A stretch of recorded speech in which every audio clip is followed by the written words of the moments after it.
ऋषि मुनियों की पावन धरती, देश धर्म का नाता है। कहते सारे लोग यही हैं, गो हमारी माता है। जाग उठो ओ भारतवासी, जाग उठो ओ भारतवासी, गो पर छुरियां चलती हैं। बंद करो गो माँ की हत्या, सारी जनता कहती है। बंद करो गो माँ की हत्या, सारी जनता कहती है।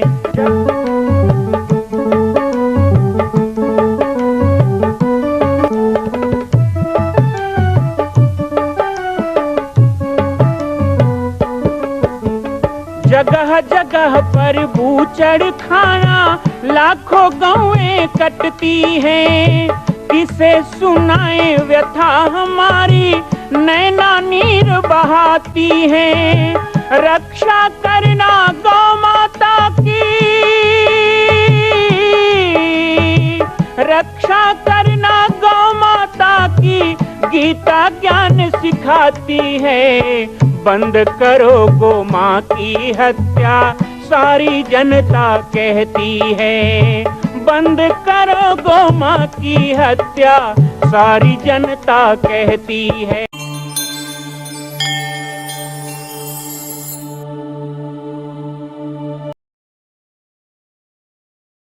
जन्म जन्म लोग अगर हमारी, बरों शंभु न तरहों कुंवारी। महारानी सती और माता पार्वती के इस अटल प्रण को और उनके प्रेम को पूर्ण करने के लिए भगवान शंकर ने किस तरह उनकी प्रेम परीक्षा ली और किस तरह उन्हें अपने साथ रहने के लिए, अर्धांगिनी बनाने के लिए वो तैयार हुए। महायोगी जीत काम भगवान शिव के इस दिव्य कथा को हम श्रवण कर रहे हैं श्री हनुमान नंदीशाला गौ अभ्यारण्य, पाटेश्वर धाम, छत्तीसगढ़ से। साध्वी सरस्वती जी के श्रीमुख से प्रसारित होने वाले इस कथा को जुलाई में आयोजित किया गया था और बाबा जी की पाती समसामयिक विषयों को उद्धृत करती है। बाबा जी की पाती के माध्यम से हम विभिन्न विषय आप सबके साथ बांटते हैं। आपकी जिज्ञासाएं भी आमंत्रित रहती है और उन जिज्ञासाओं पर चर्चा भी होती है। हमारा प्रयास है कि आपका हमारा सतत संपर्क बना रहे, इसलिए इस कार्यक्रम को यहाँ पर आयोजित किया जाता है। श्री पाटेश्वर धाम से प्रसारित होने वाले इस कार्यक्रम में अभी शिव कथा का हम पावन दर्शन कर रहे हैं। आप सभी जब शिव कथा सुन लेते हैं तो बाबा जी की पाती अपने व्हाट्सएप, फेसबुक और इंस्टाग्राम सब में शेयर करें, जन जन तक पहुंचाएं, सभी को इस कथा का लाभ दें और इस दिव्य कथा से सबको जोड़कर पाटेश्वर धाम के प्रयास में आप भी सहभागी बने। जय सिया राम। कि भगवान शिव की पूजा करते समय हम अपनी शरीर को पूरी तरह से शुद्ध रखें। हम जो बड़े लोग उल्टी सीधी बातें करते हैं ना कि नहीं नहीं शिव जी वाले हैं, हम तो ये भी पी सकते हैं, वो भी पी सकते हैं, ऐसा कुछ भी नहीं होता। वो जहर पी सकते हैं, इसलिए वो सब कुछ कर सकते हैं। आप शिव ने जो कहा है उसे करिए, शिव ने जो किया है वो तो हम सोच भी नहीं सकते। महाराज, शरीर की शुद्धि का ध्यान रखना चाहिए, स्वच्छ वस्त्र पहनने चाहिए, भगवान शिव की पूजन के साथ साथ धूप दीप आरती नैवेद्य लगा करके बिल्व पत्र, जो कि सारे वृक्षों में देव माने जाते हैं, सर्व पूजनीय माने जाते हैं, वो शिव जी को चढ़ाना चाहिए और तद उपरांत उन्हें विसर्जित कर देना चाहिए। और पुनः अगर फिर पूजन करना है तो एक नया पार्थिव शिवलिंग बना करके उसे पूजन करना चाहिए। पार्थिव शिवलिंग का महत्व शिव जी के शरीर से है। जिस प्रकार शिव जी शरीर में भस्म लगाते हैं और कहते हैं कि ये शरीर एक दिन मिट्टी में मिल जाने वाला है, वो शिवलिंग की रचना भी इसी प्रकार से की गई है कि शरीर जिस प्रकार से नष्ट होता है, एक नश्वरता का प्रतीक भगवान शिव दिखाते हैं। महाकाल भगवान में आप जाते हो, हर रोज ताजी ताजी शरीर की भस्म क्यों लगाई जाती है? कोई हल्दी चंदन का लेपन भगवान के शरीर में नहीं होता है। भगवान कहते हैं सृष्टि का कार्य है, सृष्टि जन्म लेती है और सृष्टि मरती है। व्यक्ति व्यक्ति को ये याद रखना चाहिए कि अभी मेरा जन्म हुआ है और कब मैं भस्म में समाहित हो जाऊं मुझे पता भी नहीं चलेगा। इसलिए भगवान शिव की वो पूजा सबसे ज्यादा सात्विक और सही। रही बात पार्थिव शिवलिंग में एक फायदा और भी है कि वो आप अपने हाथों से बनाते हैं, पूरी स्वच्छता का भाव आपके साथ होता है और उसमें किसी भी प्रकार की दुनिया की असामाजिक तत्व को आप नहीं मिला सकते। पार्थिव शिवलिंग की पूजा शास्त्रों में बहुत विस्तार से बताई गई है। भगवान शिवलिंग इसीलिए भैया ने पार्थिव शिवलिंग होने के बाद भी, अष्टधातु शिवलिंग होने के बाद भी, हर प्रकार स्फटिक शिवलिंग होने के बाद भी पार्थिव शिवलिंग की स्थापना की। महाकाल भगवान साक्षात उज्जैन नगरी को यहाँ पर ला करके बिठा दिया और आप लोगों का इतना बड़ा सौभाग्य कि श्रावण मास प्रारंभ होने पर आप 5 दिन लगातार आप भगवान शिव को जल चढ़ा सकते हैं, अभिषेक कर सकते हैं। साथ ही आप सभी भगवान के शिवलिंग में देखो ऐसी बारिश हो रही है ना धूप भी है, बारिश भी है, भगवान हर प्रकार का सुख दे रहे हैं। बोलो भोलेनाथ भगवान की जय। भगवान शिव के शिवलिंग की पूजा इसलिए भी की जाती है, मैं आपको एक बात बता दूं कि भगवान एक निराकार रूप को प्रणाम करते थे साधु संतों, और जो भक्त भाव थे वो लीला रूप को प्रणाम करते थे। जो निराकार मार्गी लोग थे वो भगवान की साकार रूप की पूजा करने में असमर्थ थे, क्योंकि उसमें बहुत प्रकार की सामग्रियों की चीजों की आवश्यकता पड़ती थी। भगवान ने एक ऐसा स्वरूप धारण किया। आप देखना, लोग कहते जरूर है कि शिव जी के पूजन में ये सब सामग्रियां लगती, भाई दूध लाओ, ये लाओ, वो लाओ।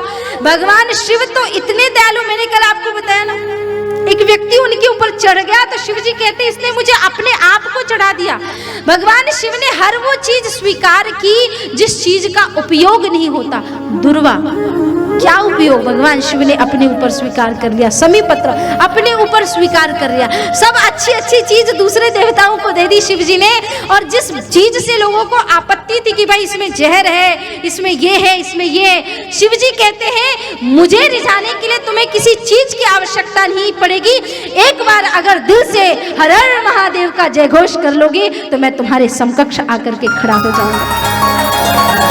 यहाँ वर्णन आता है कि सृष्टि विस्तार करने से पहले ब्रह्मा जी और विष्णु जी ने पार्थिव शिवलिंग बनाया और शिवलिंग की स्थापना की, अभिषेक किया, और उनका अभिषेक करने के लिए साक्षात कामधेनु माता आती है, दुग्धों से अभिषेक करके उनकी पूजा अर्चना और वंदना करती हैं और उनसे प्रार्थना करती हैं कि प्रभु किस प्रकार की सृष्टि बनाई जाए, आप विस्तार से हमें बताइए। ब्रह्मा जी ने सृष्टि बनाते के समय अतल वितल सुतल महातल रसातल पाताल बनाए, पृथ्वी लोक बनाया, अतल वितल सुतल महातल, सारे लोकों में सब प्रकार के देवी देवता बनाए।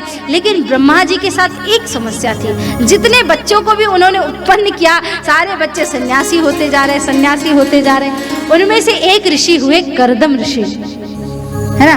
कर्दम ऋषि को कहा कि आप तो विवाह कर लो, तो कर्दम ऋषि ने कहा ना, हमको विवाह नहीं करना, वो भी चले गए।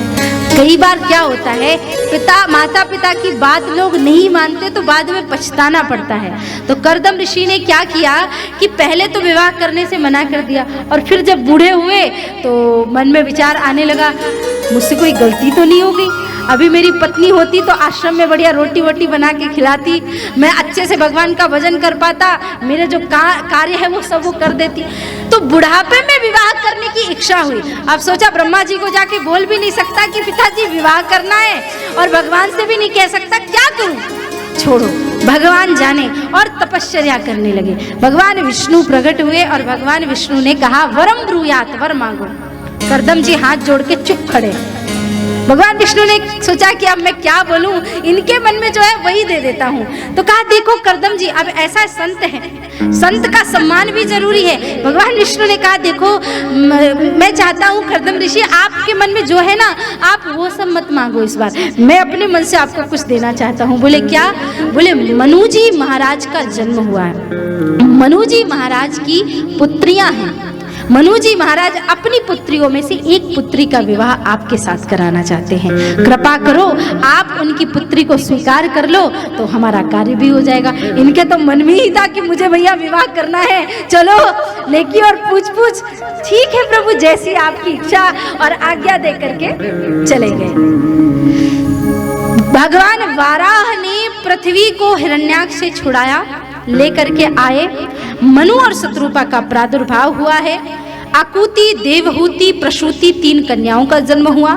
2 पुत्रों का उत्तानपाद और प्रियव्रत, जिनमें से मनु जी महाराज देवहूति नाम की कन्या लेकर के कर्दम ऋषि के पास आए।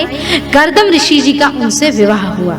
इस वंश को आगे बढ़ाया गया। बहुत वर्षों तक तो कर्दम ऋषि तपस्या में ही लीन रहे। बाद में उसके बाद जब होश में आए तो उनको बड़ा दुख लगा कि मैंने विवाह तो किया लेकिन पति के कर्तव्य नहीं निभाए। तो उन्होंने अपनी पत्नी का हाथ पकड़ा, नदी में स्नान किया। स्वयं जो इतने बुजुर्ग हो गए थे, वृद्ध हो गए थे, तो वो तो हो गए 21 वर्ष की, उनकी भार्या हो गई 18 वर्ष की। और फिर एक दूर चलित ऐसा टेक्निकल, आज के वैज्ञानिक तो क्या बनाएंगे महाराज, सर्व सुविधा उपयुक्त एक विमान बनाया और उस विमान में लेकर के उन्हें पूरे विश्व की यात्रा कराई। उनकी 9 कन्याएं हुई और 10वें पुत्र के रूप में महाराज कपिल देव भगवान आए। मनु जी की 3 कन्याओं से ही पूरे वंश का विस्तार हुआ है। आप बड़े ध्यान से सुनिएगा, ये पूरी सृष्टि जितनी भी आपको दिख रही, हम सब मनु की संतानें हैं, हम सब। तो इनकी अकुति नाम की कन्या जो थी, उनका विवाह रुचि प्रजापति के साथ हुआ। और इनकी जो प्रसूति नाम की कन्या थी, उनका विवाह दक्ष प्रजापति के साथ हुआ। दक्ष भगवान को, दक्ष प्रजापति को तो आप सभी जानते हैं, है ना, भगवान शिव के ससुर जी। महाराज दक्ष के अंदर सब कुछ अच्छा था, एक ही चीज बड़ी खराब थी, क्या? क्रोध। बहुत क्रोध आता है इनको, बहुत क्रोध आता है। महाराज दक्ष के जितने भी विवाह हुए, उन्होंने सोचा कि इससे मैं पूरी सृष्टि अपने ही वंश से भर दूंगा, और वास्तव में हुआ भी वही। पहले इनके 10,000 पुत्र हुए। अब आप सोचोगे कि महाराज 10,000 पुत्र, तो उस समय ऐसे पुत्र प्रकट करने के लिए व्यक्ति को बस तपस्या करना होता था। एक बार तपस्या करी और सारी चीजें सामने से आ जाती थी। एक व्यक्ति की उम्र भी 1-1 लाख वर्ष की होती थी, है ना। सतयुग में एक व्यक्ति की उम्र 1 लाख वर्ष की, त्रेता युग आया तो 1 0 कम हो गया, एक व्यक्ति की उम्र हुई 10,000 वर्ष। द्वापर युग आया तो 1 0 फिर कम हुआ, एक व्यक्ति की उम्र हुई 1000 वर्ष। कलयुग आया तो 1 0 और कम हुआ, एक व्यक्ति की उम्र हुई 100 वर्ष। लेकिन लोगों ने प्रकृति को इतना त्रस्त कर दिया है, इतना दूषित कर दिया कि अब लोग 100 साल भी नहीं जीते महाराज। सारे विपरीत चीजें कर रहे हैं प्रकृति के खिलाफ। 10,000 पुत्र हुए, उनसे कहा जाओ सृष्टि का विस्तार करो। ब्रह्मा जी बहुत खुश। अब एक साथ 10,000 लोग सृष्टि का विस्तार करेंगे तो सृष्टि कितनी तेजी से आगे बढ़ेगी। लेकिन उनको मिल गए रास्ते में नारद जी। नारद जी महाराज ने कहा कि तुम कहाँ सृष्टि विस्तार करने जाओगे, शादी करोगे, फिर बच्चे होंगे, फिर उनके लिए कमाने जाओगे, फिर वो मर गए तो रोना पड़ेगा पकड़ के, तो रोने के लिए काम करना है। इन्होंने कहा ना प्रभु, इस रोने के लिए थोड़ी धरती पे आए हैं, आनंदित होने के लिए कोई आनंद का मार्ग बताओ। नारद जी ने कहा आनंद का एक ही मार्ग है। उनके पुत्रों ने कहा क्या? बोले मेरे साथ बोलो, क्या? नारायण नारायण श्रीमन नारायण नारायण नारायण नारायण नारायण नारायण नारायण बोलो नारायण नारायण श्रीमन नारायण नारायण नारायण नारायण नारायण नारायण नारायण नारायण हरि बोल।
नारायण कहो, इनके 10,000 पुत्रों ने एक ही साथ धर्म का मार्ग पकड़ लिया।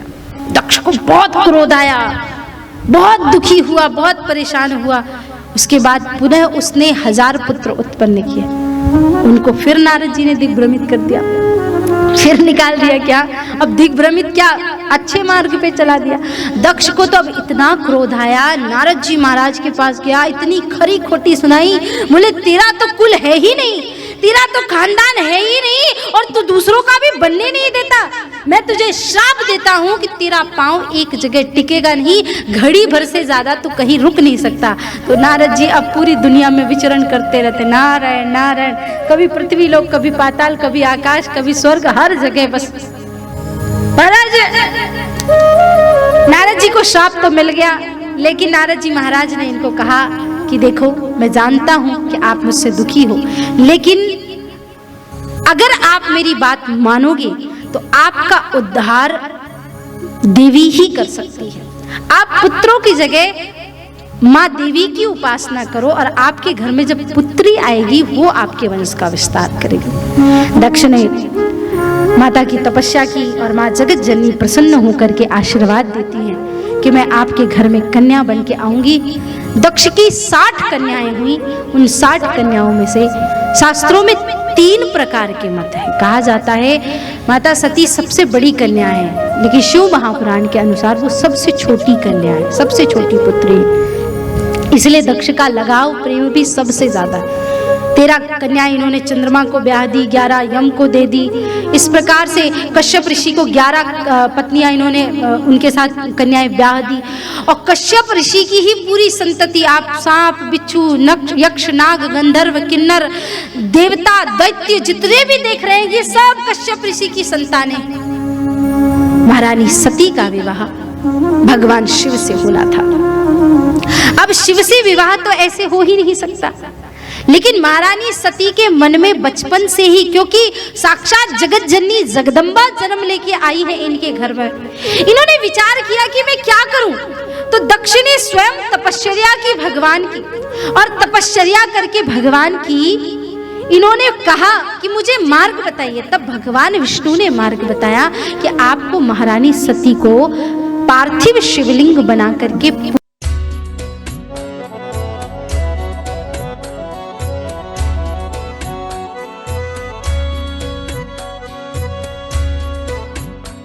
भगवान शंकर और माता सती के मिलन का प्रसंग।